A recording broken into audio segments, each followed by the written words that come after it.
Penang இந்தோ அரப்பணி வாரியத்தின் சார்பில் செபராங்பிராய் சுங்கைடுவாவில் உள்ள ஸ்ரீ செல்வ விநாயகர் ஆலயத்தின் பக்தர்கள் சங்கத்திற்கும் செபராங்ஜியாவில் உள்ள அருள்மிகு ஸ்ரீ பாலமுருகன் ஆலயத்தின் பக்தர்கள் சங்கத்திற்கும் 5000 ரிங்கேட் காசோலையை பாகாண்டாலாம் சட்டமன்ற உறுப்பினர் குமரன் கிருஷ்ணன் ஒப்படைத்தார்.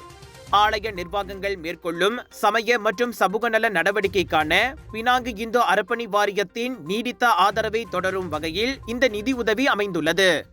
இதன் வழி அந்த இரு ஆலயங்களின் பக்தர்கள் சங்கம் எதிர்நோக்கிய நிதி சுமை குறையும் என்பதோடு பக்தர்கள் சங்கங்கள் ஏற்பாடு செய்யும் சமய நடவடிக்கைகளை மேலும் வலுப்படுத்த முடியும் என்றும் குமரன் நம்பிக்கை தெரிவித்தார்.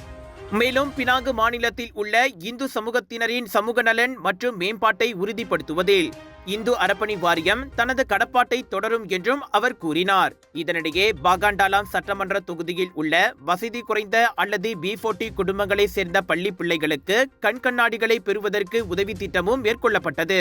ஆரோக்கியமான பார்வை தேவைப்படுவோருக்கு உதவும் நோக்கத்தில் பாகாண்டாலாம் சட்டமன்ற தொகுதியில் மேற்கொள்ளப்பட்ட சமூக உதவி நடவடிக்கையில் 45 பள்ளி பிள்ளைகள் கண்கண்ணாடி உதவி தொகைக்கான வவுச்சர்களை பெற்றுக்கொண்டனர்.